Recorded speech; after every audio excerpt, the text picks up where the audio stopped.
The contest to find Britain's next Prime Minister is entering its final weeks, and candidates Liz Truss and Rishi Sunak have been addressing Conservative Party members in Belfast. Both candidates are positioning themselves as defenders of an increasingly fractured United Kingdom. Sarah Southern was a Conservative Party aide to former Prime Minister David Cameron before her career shift into the even trickier world of comedy. She joins us now from the Edinburgh Festival. Sarah, thanks very much indeed for joining us. So interesting how Liz Truss has maintained her lead. Even after these leaks that she suggested that British workers don't work hard enough, she seems invulnerable and keeping that commanding lead. Absolutely. She seems to have grabbed that momentum from the get-go on this leadership campaign, and it just seems to be kind of a force that can't be stopped. You know, I saw that footage this morning of, that leaked telephone call from 2019. Doesn't seem to have kind of hit anything at all. It feels as though, Rishi will occasionally do something that you think is going to impact her momentum. It really doesn't. I mean, they both started with very fixed positions on the economy, one of low tax cuts, the other of taking it easy before bringing in the tax cuts. Were those the right moves? Were those the issues that echoed the concerns of the Tory heartlands? Or has that proved to be irrelevant?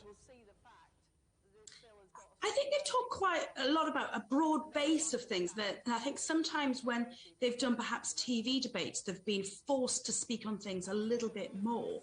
They had to kind of really address the cost of living crisis recently. They had to address the energy crisis, the droughts that we're now looking as though we're going to be going through.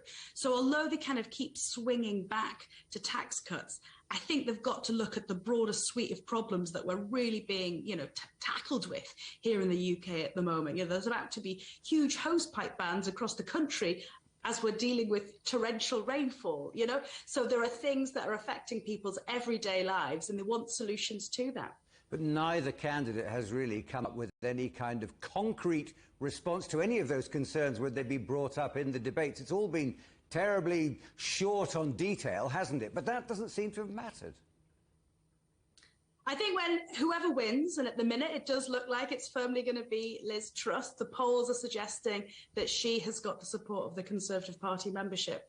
When they get their feet underneath the desk in number 10, they're going to have to do a lot of work because the public and indeed members of the Conservative Party and the Conservative Party voters, they want to hear some solid, concrete plans. How are you going to get us through this energy crisis? How are you going to plan for our energy provision in years to come? How are you going to deal with this water crisis? How are you going to deal with this cost of living crisis?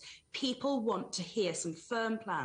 It feels as though there's kind of been a bit of a vacuum since Boris Johnson was, pushed out, as it were, in July. We've had this leadership contest. Right, now is the time for some firm policies. Everybody wants to hear them. Well, you sat with prime ministers trying to make those difficult decisions, trying to do the best thing that they feel within their ideology they can to move things forward. Can you see either of these candidates being able to do that?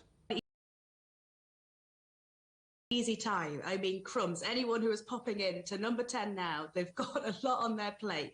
We're still dealing with Brexit. I'm sure that they haven't had an easy day in Northern Ireland. I'm sure there would have been some very tough questions at that hustings dealing with the Northern Ireland Protocol. So they've still got some issues there. We're still dealing with the fallout of the pandemic and all of the COVID issues relating to that. We've got this cost of living crisis. They're going to have to come up with some really solid policies.